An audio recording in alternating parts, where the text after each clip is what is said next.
Weseluck!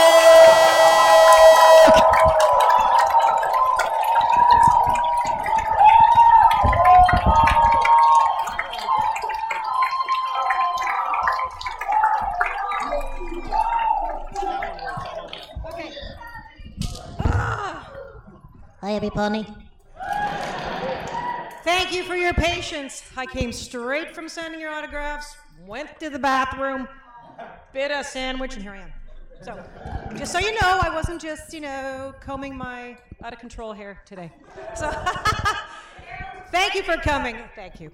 I just want to say that I can't even tell you guys how much of an honor it is for me to be back again to BronyCon 2017. Is that possible?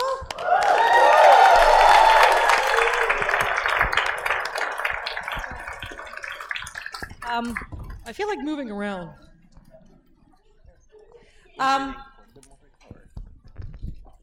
Hey, I think we got it. It's gonna be okay. Sorry. No, don't kill him. I know you want to put this around his back, but don't do it. Get him! No, I'll be okay. So anyway, BronyCon 2017. This is crazy and wonderful. And as I said a little bit in the introduction, I was one of the people here almost from the get-go. So I want to talk about today you guys. You guys are the fandom, and you guys, whether you like it or not, and I know you like it, are the heartbeat of My Little Pony. You really are. You really are. Without all of us together, coming together year after year to all these conventions, it just wouldn't be what it is today. And so I just have to say a humble thank you to all of you. Seriously, seriously. So if it's not said, I would like to say it again. So, and I remember the very day when I was in the lounge. We have a lounge before we go into the studio control room. And My Little Pony was another show that all of us auditioned for. And we thought, okay, this is great, really, really grateful we got the job and all. That was very, very cool. And then we heard about a strange phenomenon. And I walked in. I cannot remember if it was Tabitha or Andrea. And I walked in, and the two of them were sitting there. And one of them said to me, do you know about this thing that's going on with some group called the Bronies? And I said, what? And she said, yeah, there's like this awesome group. We don't know what's happening, but it's really exciting. And apparently, it is, and there's an article on Online Maclean's magazine, which is a Canadian magazine, and it's about this group of bronies, and you got to check this out. So, of course, we're like, what? And the brony fandom was born. So here we are. I think this is probably my 21st convention. Scott, do you know? 21st convention. And we're going strong. So again, thank you for coming. I was asked to do a talk today on you guys, the fandom. And there's a lot of things I'd like to say. I want to just share some of my ideas about what I think about what this fandom is besides what you are all living it. But there's so much more to this movement than just being a wonderful group of people who love the show and who have come together in the name of the show. And so I also want to hear today one or two stories from our lovely organizers too, who have been at these conventions over and over and over again. So let's just give them a hand for a second here. So everybody who's putting this together. Yeah. And without them and you and all of us, we wouldn't have this movement. So, now, I, as everyone, or many people know, by the way, I'm Cathy Weseluck, those of you who don't know me. I don't know if you don't know me. But I'm Spike the Dragon, Coco Pamel, and the mayor of the show. Mayor, who now enjoys pink hair, by the way. It's about time she got something done with it, right? Anyway, so back to the fandom. I just want to get back to the fandom. So when this whole thing happened, I used to be, I have a Bachelor of Music from university. I went to university in Canada, and I studied Bachelor of Music, and I have a minor in Sociology. So my true passion, actually, is human nature and the study of human nature and sociology. And many of you know that I have done some talks about this. And the fandom really, really tweaked my interest in who you people were and why this happened now. You have no idea, and I'm talking about the ponies and the bronies, but you have no idea how important a movement you are to society right now. You have no idea. I'm gonna get the shivers, and I do tend to cry. So I'm gonna stop it now because I'm a big fat suck. Oh, yeah, whatever. What a big suck. Okay, so anyway, I got so interested in this personally as to why this occurred. And I'm gonna put it in a nutshell because I wanna talk about other things related to your fandom.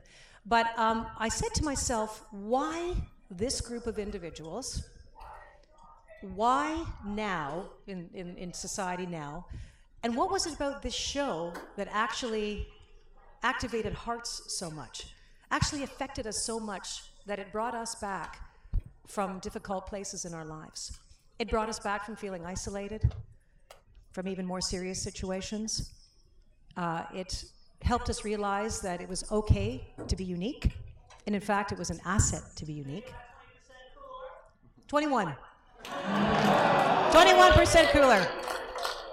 And I personally was fascinated in this, and I wanted to find out about it. So as a result, I'm doing 20 or 21 conventions, having talked to so many of you, including the military gang, people from all around the world. It's just been an awesome treat. So my thought was, why is everyone so interested in this show? What is it about the show that is activating hearts? It seemed. And to me, it seemed like My Little Pony Friendship is Magic was actually filling a need and a void in many of us today in a society that I don't think provides for us what we perhaps used to have in the old days. Now, these are all speculations, but they're very interesting.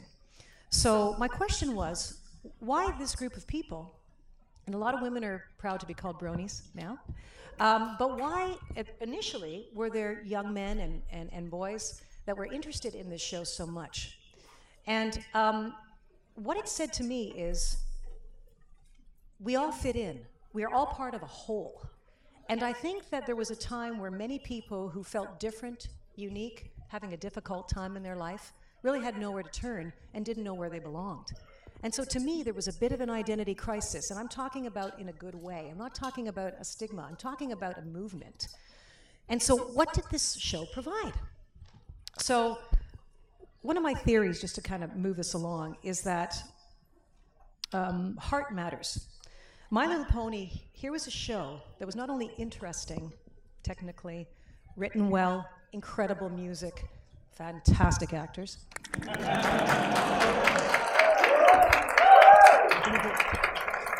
Just kidding.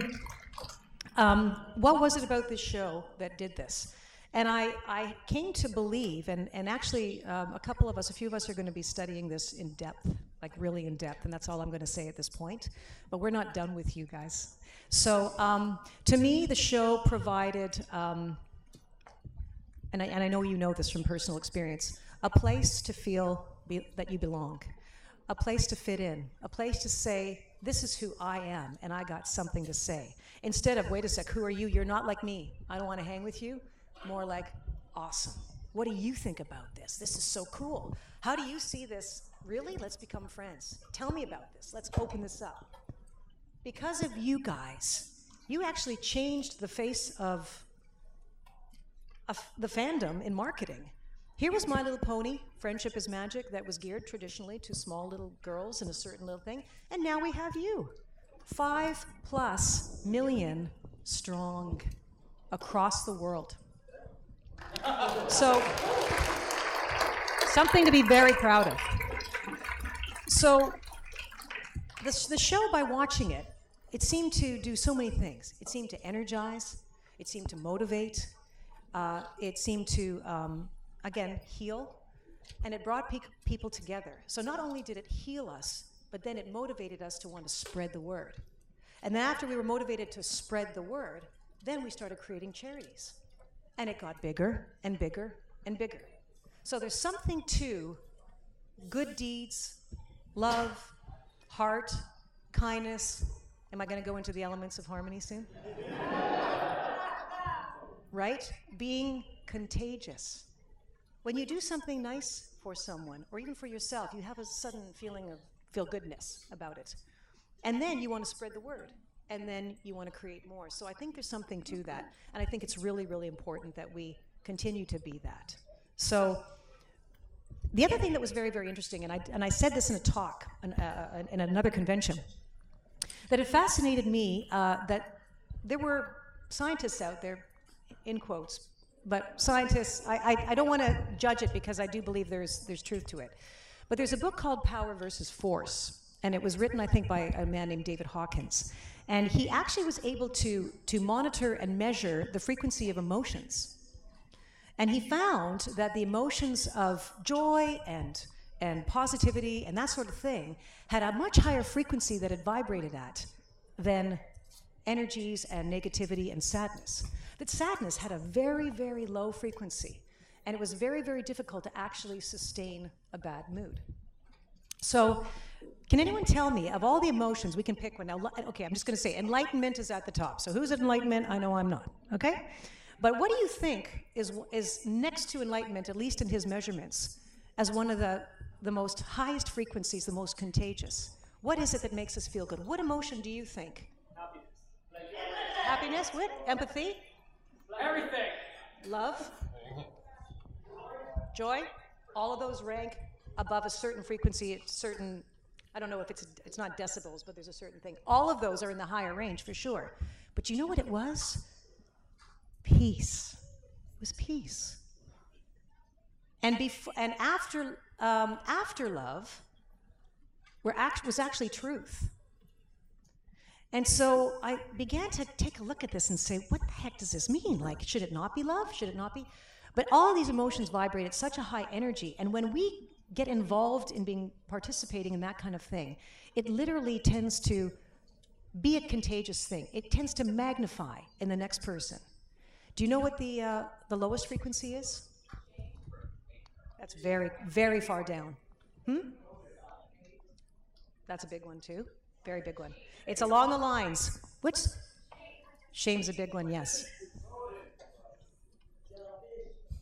Yes? Do you know what it is, though? They all rank down there, that's for sure. It was guilt. And you know what? How many of you, and I can speak for myself, how many of you go about your day, and sometimes you have days or nights or moments where you wake up and the mind is doing this constantly, right? All of us have had this, right? And it goes on and on and on, and you're blah-de-blah-de-blah, right? When you think about it, how often does that little chatter and that little scenario actually come true? Every day. Now, and believe me, I have compassion for everyone's situation. This is a discussion, but I am also have had my own traumas and troubles. What I'm trying to get at is that it's been proven that positivity, getting together in these kinds of groups, actually is a healing force. And we all are in difficult situations in our lives, etc. But when we do move forward into positivity and do actions of kindness and actions of self-love as well, it actually does heal. So, one thing before I get to another part of it. If you guys could if you could give me one word that would characterize our fandom, My Little Pony Friendship is Magic. One word, what would you say? Awesome. Hold on, I want to hear these. Let's go one at a time. Community. Acceptance. Fun. Love. Fun squared. What did you say? Yes. Energetic. Camaraderie. Rainboom. Harmony. Family. Sorry? Connected. Engaging? Yep. Relaxing. Yes. Inclusion, beautiful. Peace, peace, the highest. Encouraging. Yes, pinky. Magical. Friendship. Kindness. Look how we're going on and on. Yes. Compassion. Tolerance. Merchandise. That's all part of the goodness. Music. Yes. Talented. Empathy. Antidepressive, yes. The one holding up the pony. Diverse. We could go on, couldn't we? Couldn't we? Look at what you are saying to me about your fandom. Not that other fandoms don't love to do what we do, but come on, you guys are a movement and you are being studied worldwide. So, congratulations. You are. You are. I'm serious. You really are.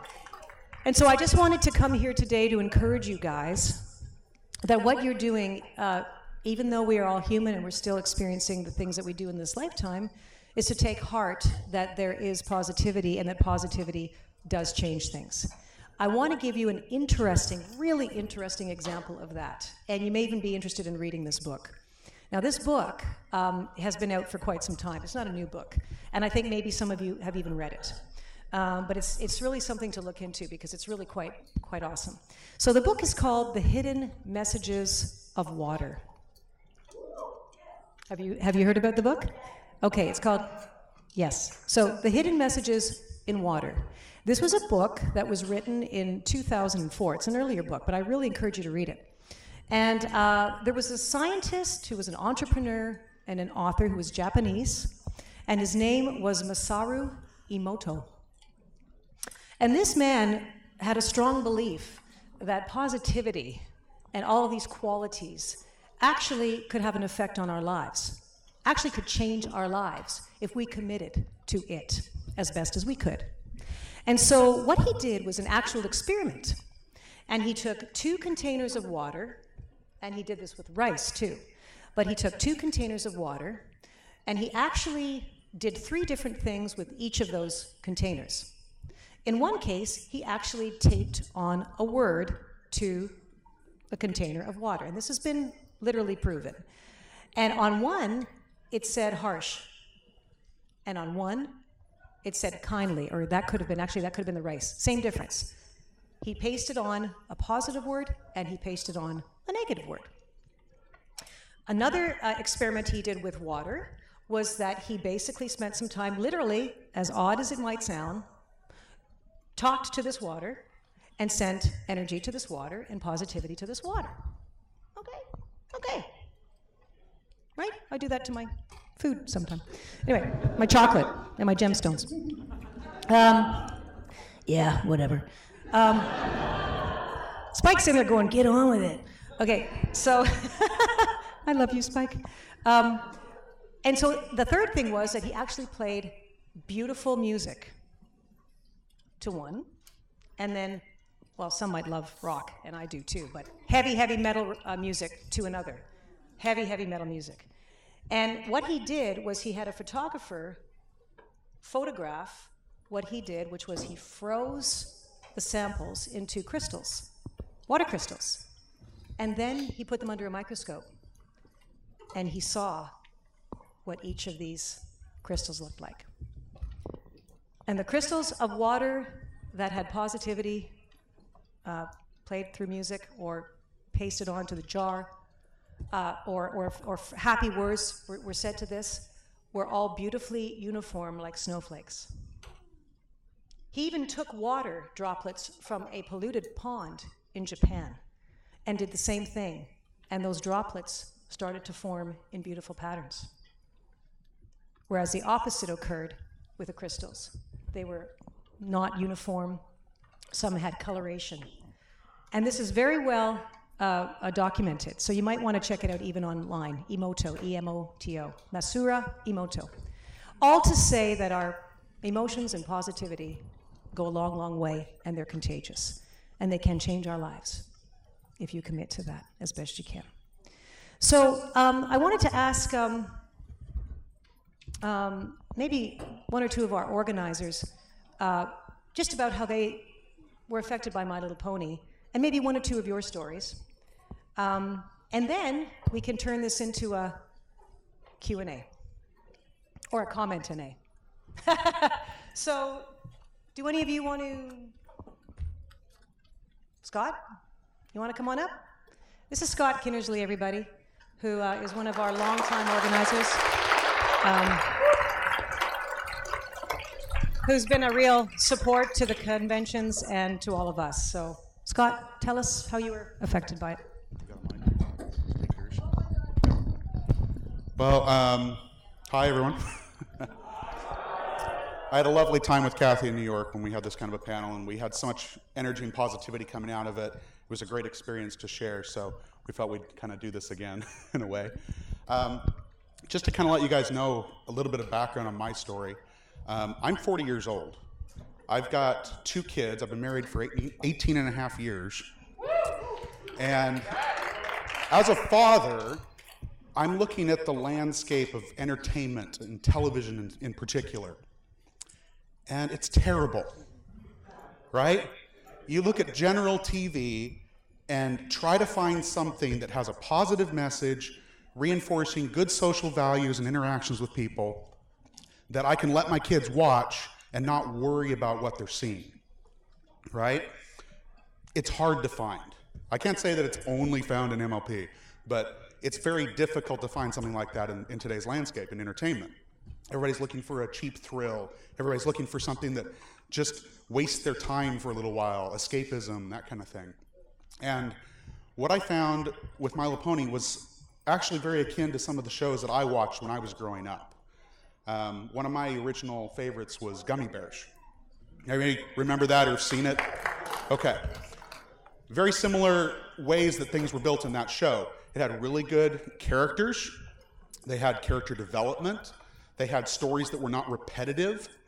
They had adventures that were realistic, at least to their world and their way of thinking, but related still to our world and our interactions with people and friends and places and things. You know, they had the evil influences, they had the good influences, but characters were not perfect. And in today's landscape, that's a big deal. You usually find in a show where you have the perfect person that can do no wrong. Well, Twilight, she can do some wrong, and she has. And she learns from her mistakes, you know, through her friends, and, you know, Spike's helping. But that's the beauty of a show like MLP, is it has these messages that people are not perfect, and we can learn from our mistakes, and we help and support one another to do that. Friendship is important. Values are important. Holding true to those values, even though you're not perfect at them, is still important. And those were the values that I saw from this show just in watching 1 or 2 episodes to start, that I could already see that everything that was coming afterwards was something that I wanted my kids to see right from the very beginning. I listened to the music. It's positive. It's uplifting. It has good messages. It's fun. It's not just, you know, my emotions coming out all the time that are all negative and get me down. It's upbeat, and yeah, there's some struggles in it, but you can kind of feel that energy building and feel the people actually learning and growing and drawing that strength from their friends when they need to, finding that inner strength to kind of overcome their challenge. And I see as this fandom, as I've come out and gone to these conventions and interacted with a lot of folks around in helping to run the shows and seeing the attendance at the shows and working with the guests for the shows, I see that happening in real life. And that is what is so important about this fandom to me, is that not only do we see a show on TV, but we have all these people here that are actually trying to emulate those ideals. That is what is important, and that is what I feel the world needs more of. Absolutely. So when we see a show like MLP, and everybody's like, oh, is that just a little girl show? Why are you watching that? It's like, no, this is a show that everybody should be watching. Doesn't matter who you are. the worst people in the world should be watching the show just so they can figure out how to be like real normal people. But in general, you know, I see my kids growing up in this society. They need something, you know, that can help teach them, along with myself as a parent. You know, we forget that parents actually have an influence on their children and have some responsibilities to teach them. But I see a lot of myself in a kind of, from the first few seasons arc, in watching Twilight come from, you know, just her bookish nature of introversion and kind of growing and learning with her friends, kind of guided by Celestia. She's learning, she's growing. She kind of comes to this realization, becomes that princess that some people hate, but, you know, we all eventually come to love, right? The scene where Celestia is kind of looking back on those first 3 seasons as Twilight's like, what have I done? What do I do now? And she becomes that princess. I see my own daughter growing up, getting to the point where she's going to be going out on her own. Like, she's going to be facing this world and taking the lessons that she's learned from wherever sources that she's had to feed from and trying to face what we've got to face out there. And it kind of scares me. But like Celestia says, it's like, you've come so far, you know, you've gone to this point, and I'm going to let you go. You know, I trust that you can take the road from here, because of all the lessons I've seen you learn, of all the things that I know you can do, you're strong even though you might not feel it, might not know it for sure, but you know, you've got your friends, you've got that core value set that's so important. And I think as a fandom, we try to emulate it out as much as possible, and the world is so much better for it. Thank you, Scott. And I want to just throw a little aside before I'm going to open up the questions. And you can ask me about anything. It doesn't have to be about this particular topic. I'm happy to answer them. But I just want to say that I was actually on the plane coming here. I actually live in Vancouver, but I came from Toronto. And I ended up sitting beside, I'm not going to say who this person is, but I ended up sitting beside an extremely important government official, literally, who works for the White House. I had no idea who this person was, and I still kind of don't. But, but anyway, we didn't know who each other were. And we sat on the plane, and I was chatting with him. And he was like, oh, this and that, you're sitting on your seatbelt. I don't want to get that for you because, you know, and, you know, quipping, just little jokes. And we started to talk, and he said, so what do you do? And I said, well, I said, actually, I'm a voice actor. And he said, what? And I said, a voice actor. And he said, really? And he goes, tell me about that. So I told him a little bit about it. I didn't even mention the show, right? And I told him what I was interested in about the fandom and stuff. I had no idea that this man was a really important, and in a very good way. He's doing very, very good work. He's doing he's doing a lot of work for the whole, and his work is awesome, what he's doing. He's got a conscience with what he's doing. And after I spoke with him about what we're doing and who we are, he was almost in tears. This is a government official working for the White House who has a huge job to take care of things. So at the very, very end, he basically said to me, I don't think you realize how important you, the actors, are, and this he called it fan club? I said, no, it's a fandom, it's fandom. You gotta work that right? You gotta know the lingo, right? He said, I don't think you realize how important you all are to the world today. And he said, I really encourage you all to continue whatever it is you're doing, and please don't stop. Really. So,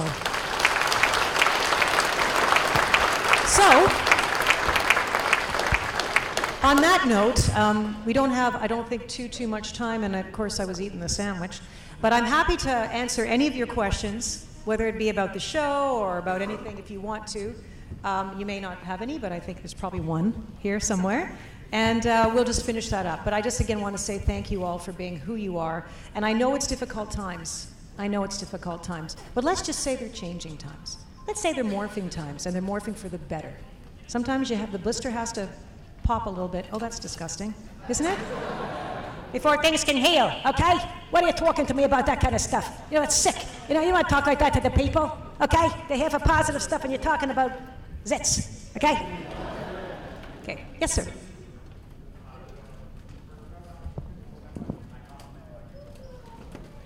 Thank you for the compliments. Thank you.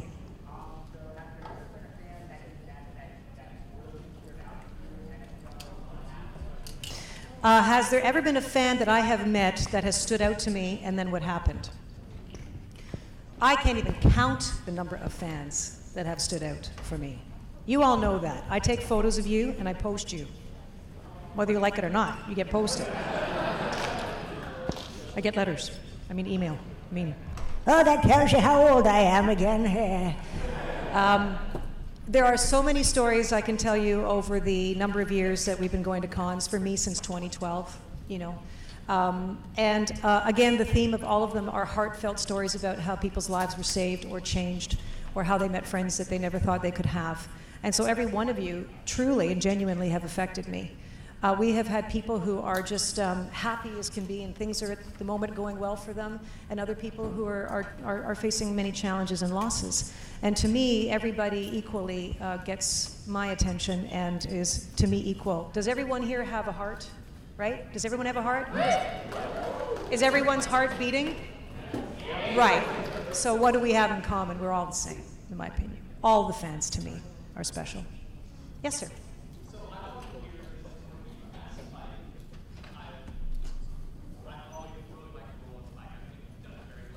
Thank you.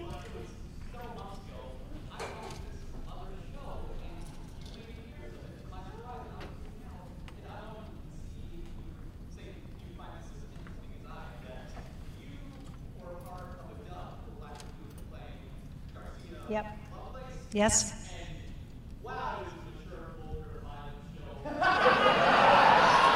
You're right on that one, yes.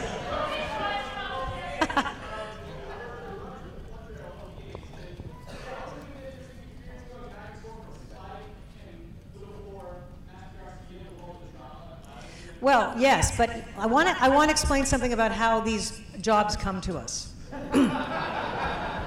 Truly, and this is absolute truth, okay? When we get a role, we audition for the role, and we get a general description of what the character's about.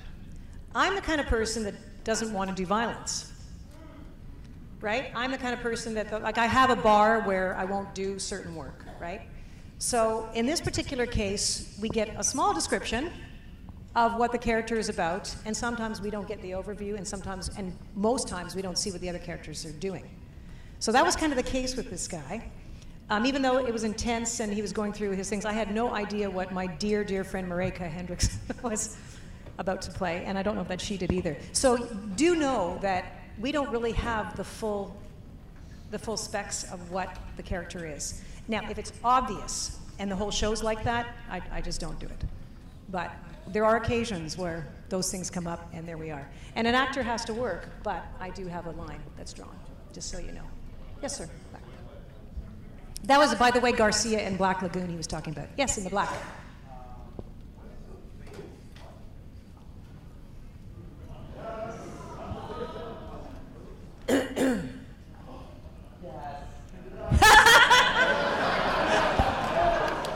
I think I need Gabe here as a backup, or at least Daniel.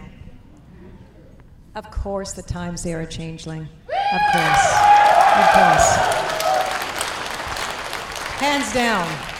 I mean, I was about to sing it, but I thought, gee, that's a long song to sing a cappella.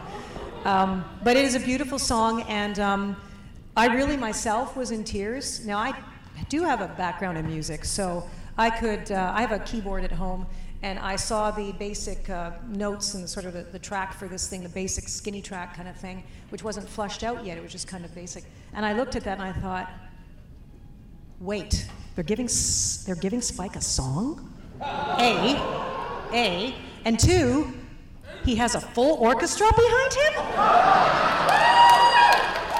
What? Okay, man, I was still getting over the scat singing for the Christmas Old St. Nick thing, jolly old St. Nick. I'm getting over that. And now I got a full orchestra. And the music was beautiful. And, in my opinion, that show was written like a true My Little Pony show. Those of you who remember, like, have seen it all from the very beginning, would you not say that that whole concept of friendship and how it was put together was like true Pony? The whole thing together made me cry, And that episode got like 6 million hits in no time plus on one thing.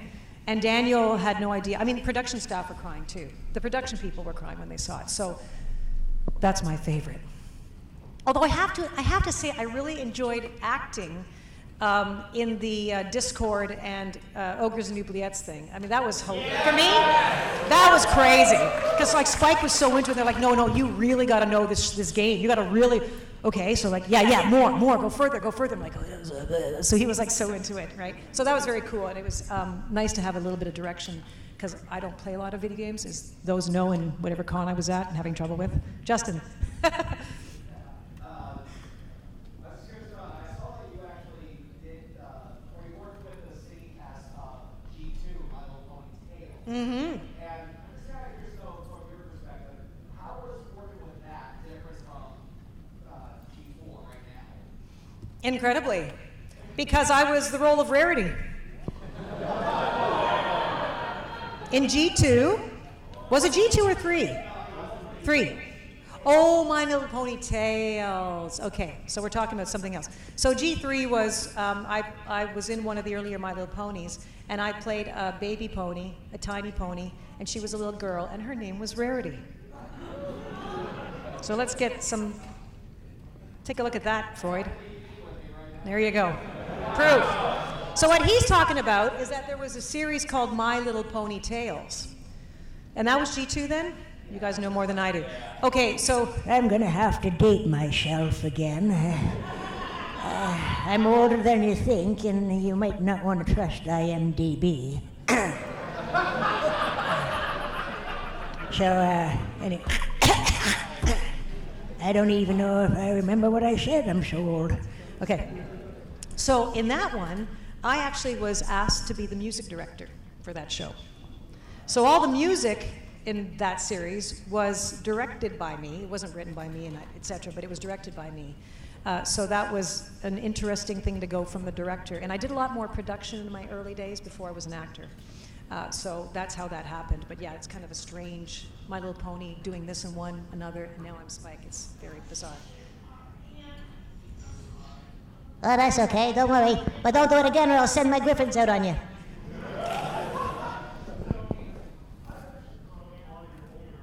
Yes? Yes, Gundam. Incredibly. Well, the technology has like, I mean, I do come from the Ice Age. I really do. I come from the Ice Age. So I came before digital, I really did. And it was incredible. I want to tell you a story about that very thing. So in the earlier days, I was also doing some casting and directing on shows I wasn't acting in. I used to do that first. I was in production first. I used to work at CBC in radio music as an associate producer. But when I got into this whole thing, digital editing was just coming in, and digital audio. So it was a DAR machine, and they had the wheel going on. It was like the newest version of digital, which was really old. And when I was casting shows, it regularly crashed. The system would always crash. So you would have actors sitting out there in the lounge waiting to do their auditions, and I would have to come out and go, sorry, we're just, and we would have lineups because the system was constantly crashing because we were using it so much and we were learning how to use it. So just on that note too. I mean, the coloration now is so different. That's one thing. I did a series, I'm sure some of you know, called Cyber 6, where I did it was like a half cyber woman, half human, and she struggled with that. It was very dramatic. It was beautiful. It was done in like a European kind of thing. And the coloration was different in that show than I'd ever seen up to that point. Sort of blues and grays, orange, some reds, and the camera shots were really, really interesting. So those things changed. Now everything is just so digital. And I mean, I used to play, when I was in high school, I played in an orchestra. I played viola and trumpet in high school. And I'm used to being inside of real, like, string music. So now there's digital sound all over the place, and to me it feels different because I'm hypersensitive to sound. So there's so many changes and just in my career, from production to acting, and then the internal part of it. So, good question. It's been a long time. I'm going to get somebody far at the back there. You in the white. Yes, hi there. I just wanted to ask, how you feel from the fact that from early on season 1, Spikey was best as a supporting character,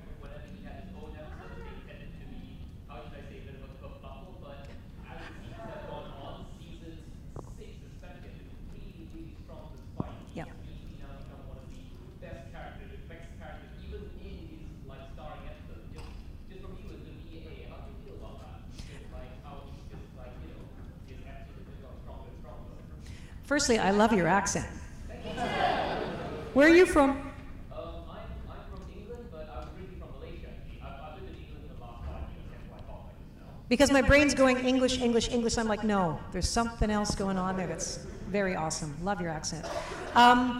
It was a treat for me because as it is the case with any actor, you really want to get a role where you can sink your teeth into it and then be able to develop that character. And then when you get little bits and pieces here and there, it's fun to do, but it's over. Then you just do that, and then you kind of wait for the next script or whatever. So for me, it was really awesome to see him become more of a focus as he went on. And I mean, I guess if they're going to mature him as they have to this point, that would probably be the case, that he would be more of a force because he's no longer just a little tiny assistant that Twilight has to look after in some ways. Now he's actually saving Equestria a couple of times and, getting his own statue and stuff. So it was a joy for me as an actor to sink my teeth into it and just be the character. And as an actor, you can click into your character really quickly, just so quickly now because you've done so many different things and they've directed you different ways now, so you kind of know his whole spectrum of what his cartoon psyche might be, right? Green Man.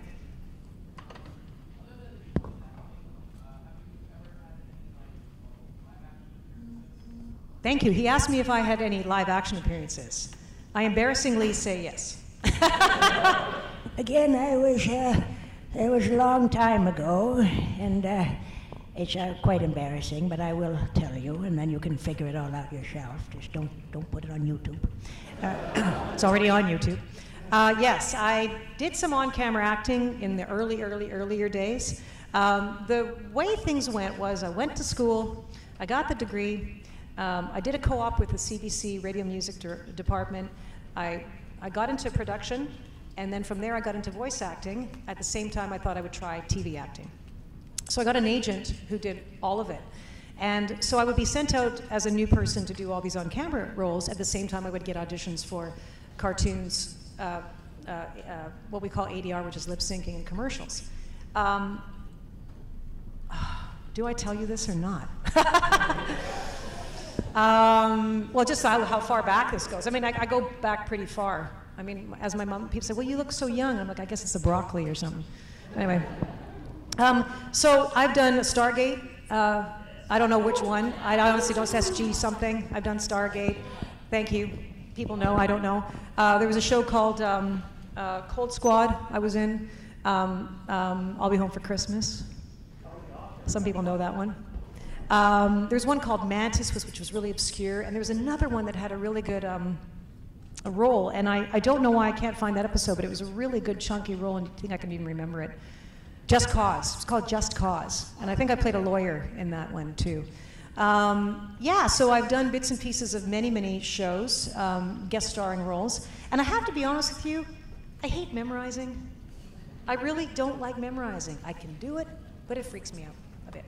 You got a block, let's rehearse, Okay, Cathy, yeah, so we're gonna do rehearsal before we go in there, so, and there's people, like 18 people staring at you with a thing ready to go, and the thing ready to go, and the thing. And then they say, like, okay, so on this sentence, when you say the word teacup, or when you say the word laugh, I want you to turn on that and then take the teacup, and then when you do that, I want you to put it down, and then someone's gonna come in, and then on the word, and like some directors are like that specific. I'm like, who remembers that? Who remembers that? And I got to do that really quick. And then I was in one show, and the lead character, who was you remember the old show Cheers? Yeah. He was that British guy, the British guy with the dark hair. No, it wasn't Kelsey. It was a guest. He was a British guy, and yes, I think so. That's right. He was in a show I was in, and he was the star. And so we all came to the set and got our makeup and hair done and blah de blah. And then the script people come in and go, oh, by the way, we have a revision. We have a script change. I'm like, what, now? Like, we're ready to go on set. And like, he goes, yeah, it's just a couple pages or something. And some people just memorize. Well, this guy, he had reams of pages, and they did the same thing to him. And he goes, does this happen? Does this happen in Canada? Like, I'm like, I don't think so. So I had a couple of those experiences. I got through them, but I prefer voice acting where you have it in front of you and you become physical in your stationary position, and you have to visualize mentally rather than physically. Yes? You? Yep.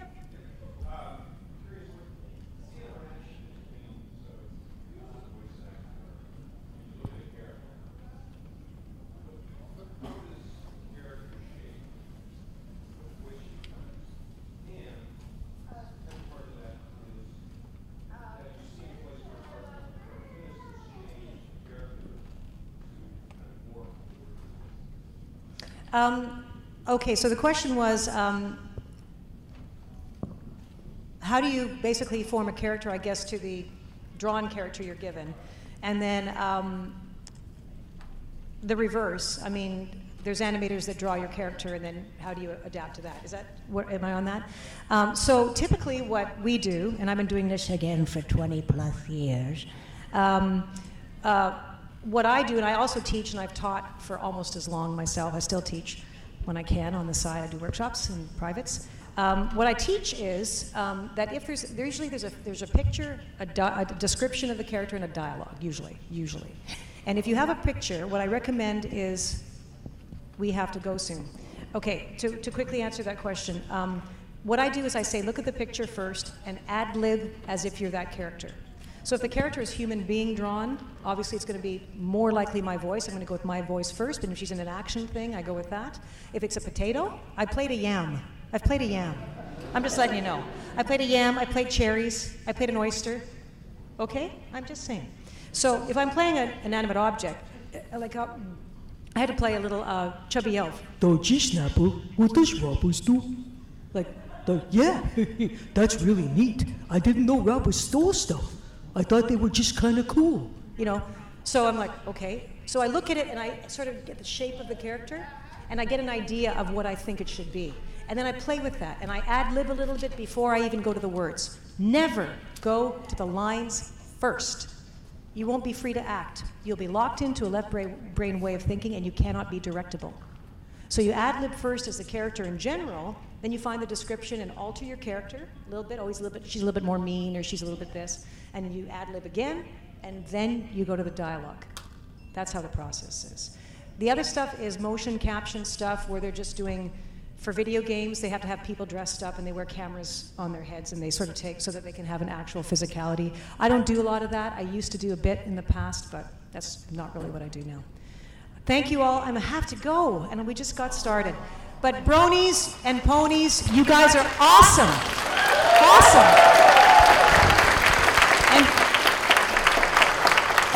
And in my book, My Little Pony, this fandom is magic. Don't change. Keep it going. Let's give her a big round of applause, everybody. Thank you, Cathy Weseluck.